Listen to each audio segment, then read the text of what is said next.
Right everyone, in today's video what I'm going to be doing is having a look at different junction boxes and different types of ways that we seal up junction boxes, our cables going into the junction boxes, to try and maintain an IP rating. So essentially I've got a few different types of junction boxes here, a few different brands, and they've all got an IP rating of some sort. IP55, IP66, and this one here is an IP67 junction box. But before I do that, I want to just have a look at some of the things that we've done in the past.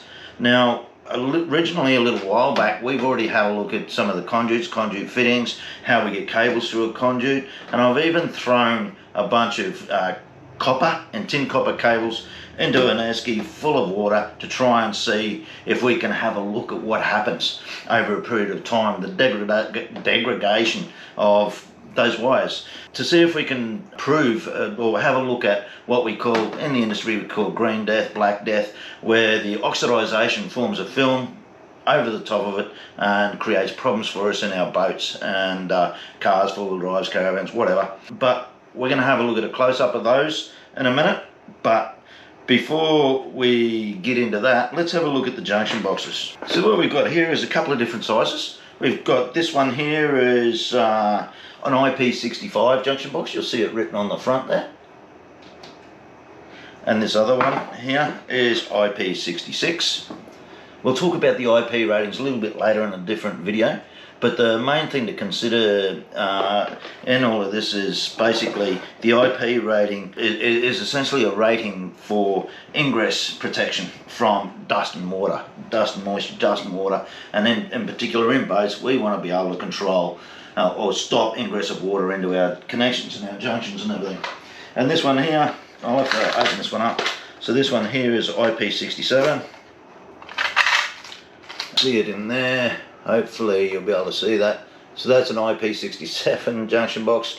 The first thing that you'll notice is how it's actually sealed up. So you've got a black seal around the edge here, a little groove that sits in, and the box itself, that seals that up, clamp him down, and away we go. But the thing that we need to remember is, as soon as we drill a hole into any junction box, the IP rating of the junction box is gone, because water's just going to go through the hole, right? So we need to find a way to seal that up and seal it up properly when we put our cables and everything else through. So that's what we're going to be looking at. So what I'm going to do is I'm going to have a look at our plain to screwed adapters, how I typically install those, and then we're going to have a look at our nylon glands as well. So the two differences there is essentially what we would have is basically cables and wires going through our nylon gland there, and there's I'll grab a bigger one for a second, and what there is there's a couple of rubber seals. There's a rubber seal inside of the gland itself, and then there's another one. Let me get that off. Actually, I'm assuming that's rubber. It could be nylon or something else. I'm not sure. But the main thing is it's a seal, right? And then there's another one here. So that seal goes on our thread or over our thread where it actually connects to the junction box itself to seal that going through the box. Close him up. We'll install these in a minute, but Dad wants to cross thread there. Put nice and slowly. And then we've got the rubber seal in the center. Oh, I've put the wrong one on, you knob. Let me turn that around. That's why it wouldn't go on. There we go.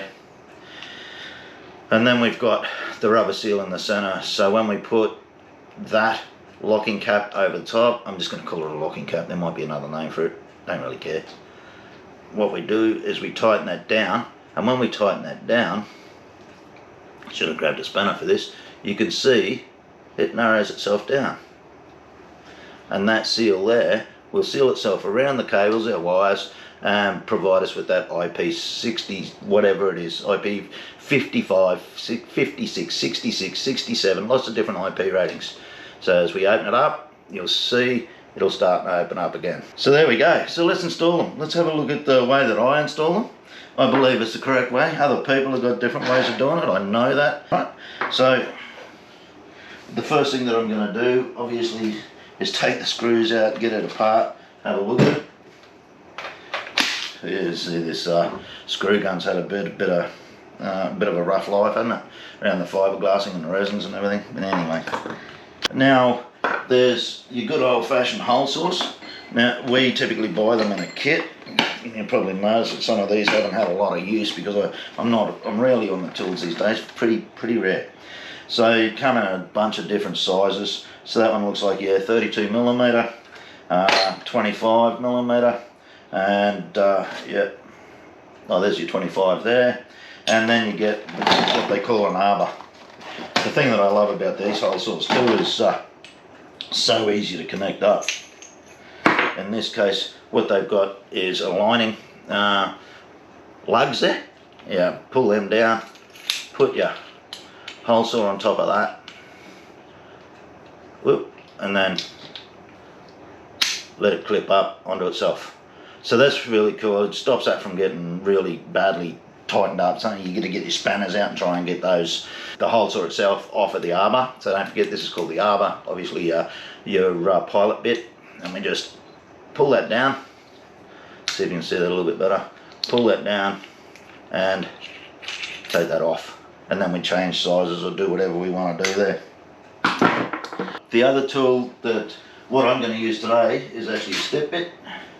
So that's our step bit, and this is really handy because you can basically guide your step bits through to the diameter that you want for a particular hole. Now in this case, I think we'll probably use one of the smaller ones. We'll use a 16mm gland. We'll put it through our junction box.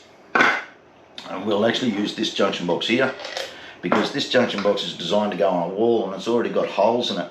Because what we're going to do is once we put our glands into place, we're just going to throw this into a bucket of water and see how it goes. This doesn't actually have an IP rating marked on it. So I'm going to assume, because it's got the rubber seal there, I'm going to assume that it's probably an IP55 or higher, which is all we really need in this case for this little test. So what we do is drill our holes next. So what I'm going to use in this case to drill my holes is I'm actually going to use my step bit or step drill. The reason for that is, I'll just explain. Sometimes when you use the hole saws, what they tend to do is as you get through, it'll start off nice and easy and everything else, and then as you get through to the end, they tend to grip and really bite in, and you've really got to hold them down. Whether you know, look, on construction site, we'll just typically stick our foot on it or something to stop that from spinning around as you're trying to drill it. But for safety's sake here, I'm going to use the step bit. So we'll get our drill around here, easily just put that in, lock him down, and away we go. So like I said before, I think I'll use the smaller, I believe this is a 16mm. It's not actually, it'll be written on there somewhere, M16, so there you go, M16, 1.5mm, so that's as far as it goes down. Our step bit is marked, so we'll get an idea of where our 16mm hole is. It should be about here, yep, righto, there. So, drill the hole through this guy. Now, keeping in mind, very, very important point here, if we're going to use a plain screwed adapter, what we've got to do is make sure that we allow enough space for this locking ring to go on. And I've done it plenty of times in the past where I've drilled my hole in some of the smaller boxes and put it way too close to the edge, and then what happens is when I go to put the plain screwed adapter or anything else on there for that matter, I can't get my locking ring in on the inside without some serious modification or throwing this junction box away and grabbing another one. So just keep that in mind. If you're going to do something like this, always allow for the locking ring to go on there. Put that down, and the same thing applies obviously for our glands. There's a locking ring on here, that little fella there, so that's very, very important. So let's drill our hole for this one, keep it far enough away. I'll see if I'm going to try and hold this in my hand, so hopefully it's not going to try and rip itself out of my hands.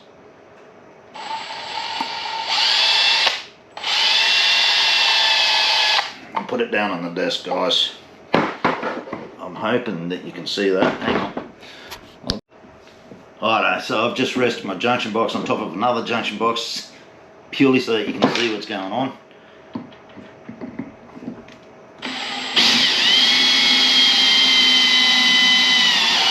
Righto. And we just keep in mind, we just want to go through to our 16.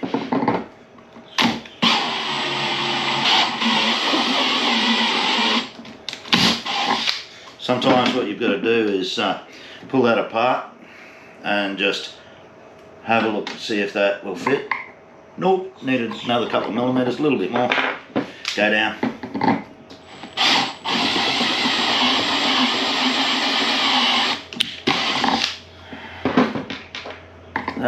Oh, a little bit more.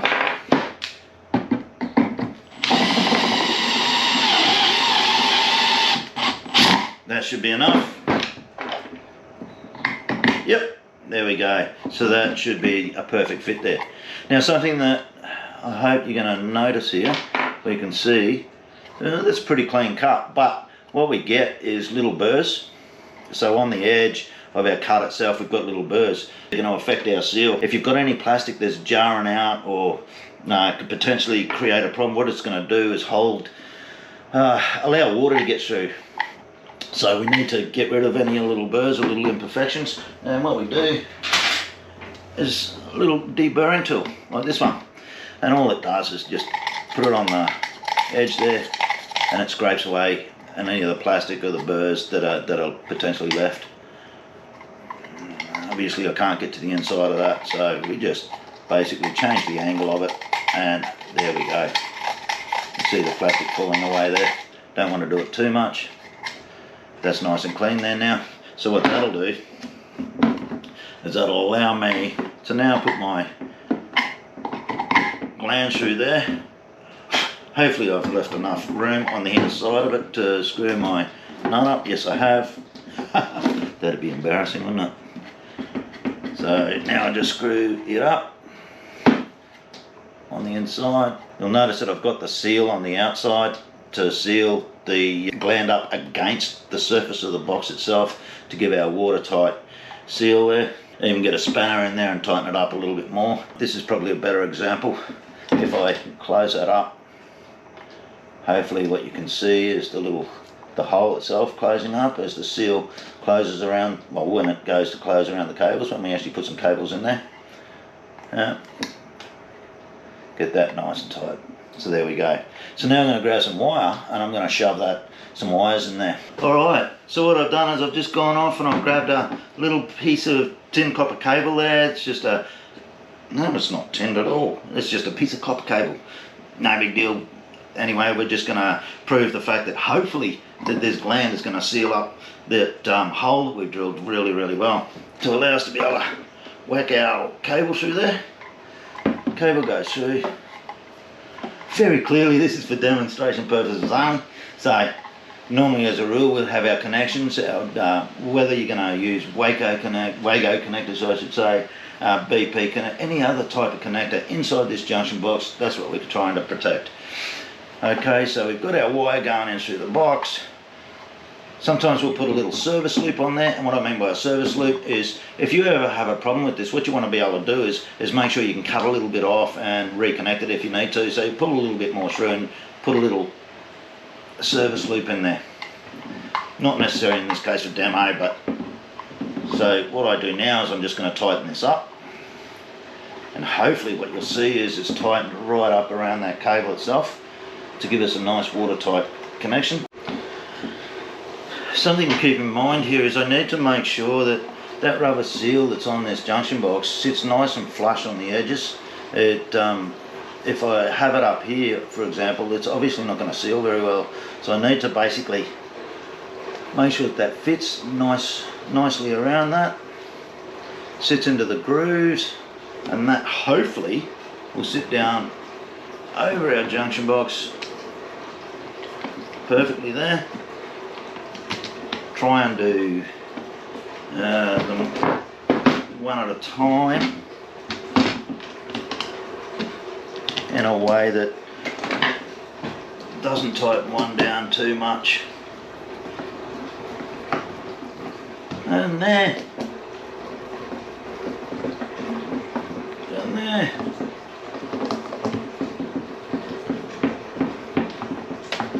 There.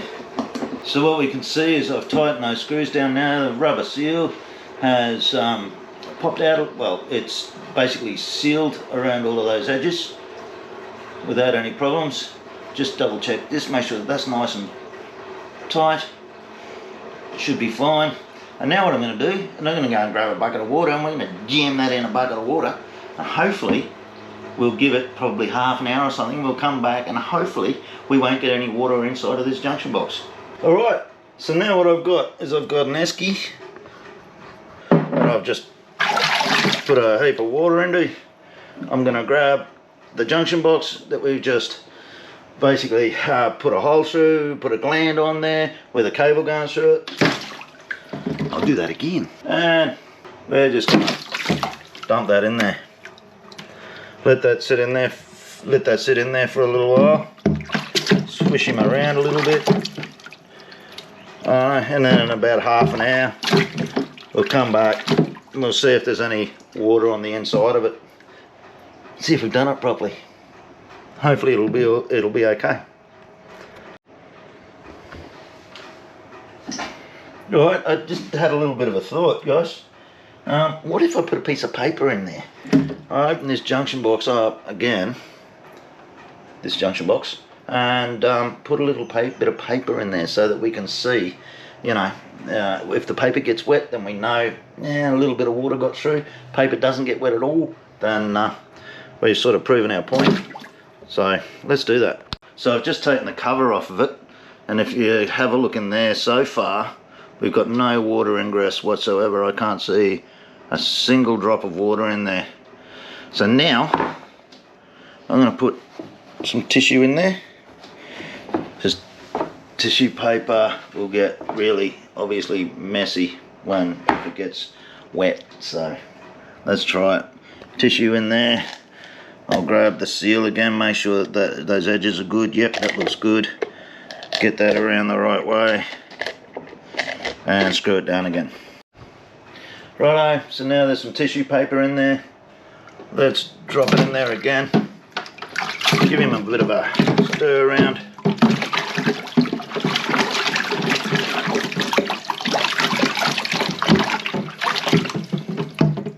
Much as I can do. The gland itself is now underwater. Give that a... Let's see. We'll come back in a little bit and have a look. So it's been about half an hour since I threw this junction box in the water here. So what do you think? What's going to happen if I pull this out of here now? Give it a bit of a swirl. Are we going to have water on it? Is all the tissue paper that I threw in there, is that all going to be wet? I don't know. Let's have a look. Let's pull it apart. Alright. Well, probably what I want to do is dry it off a little bit first, so that none of the water that's on the outside of it is going to get inside and sort of make it look bad. Give it a bit of dry off. Looks nice and dry there now. Pretty good. Wipe my table down a bit. Let's see what happens. Okay. What do we see? Nice. There's our tissue. Dry as. No water in there at all. So we've got to be pretty happy with that, right? So that proves to us this IP junction box with the IP gland going into it there has helped us seal the junction box up and make it water resistant. I'm not going to call it waterproof, just call it water resistant, because we've dumped it into a big bucket of water and there's no moisture inside that box at all. So any of the joins, any of the connections, any of the modules that we put inside of that box are going to be safe. So essentially I think we've proven the fact that this IP junction box has worked pretty well here. But what happens if I throw it in the pool, give it a good soaking? Do you think it'll have the same success? Oops. Let's do exactly that. Now, just to give you a bit of a heads up, we've had a lot of rain here in Townsville. I don't know whether it's made international news or whatever, but there's been some substantial flooding. A lot of people, a lot of houses have gone under, and we've got a feel for those people. My pool, we're about to go out and show this in the pool. My pool's absolutely filthy. It looks like a mud, looks like swamp. So it's pretty bad. So there we have it, guys. Just like I said, the pool's absolutely filthy at the moment because of all the flooding. But we've been one of the lucky ones, guys. Anyway, so there's my junction box.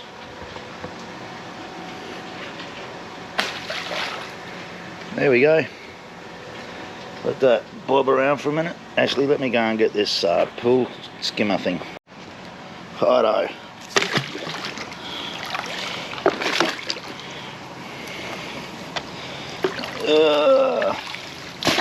Give that a bit of a flogging.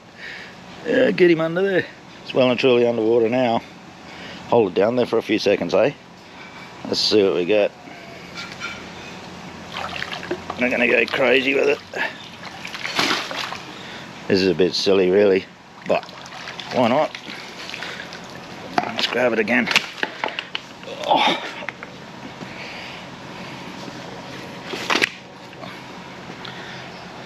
Let's do it again.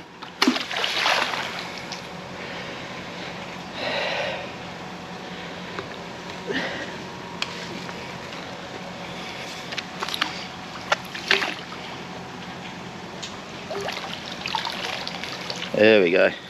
That'll do. And that'll sort of give us an idea. Let's go and have a look at that. So we'll give that a bit of a wipe off again.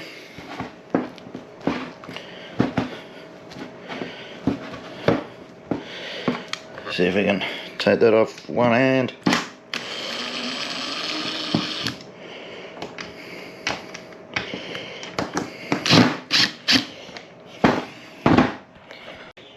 So just about to take the lid off of this junction box. I've just dumped it in the pool. Let's have a look. Ooh, tiny little bit in there. Couple of drips, but nothing to get too concerned about. I mean, that was probably extreme. I really gave it a bit of a push along there, but there we go.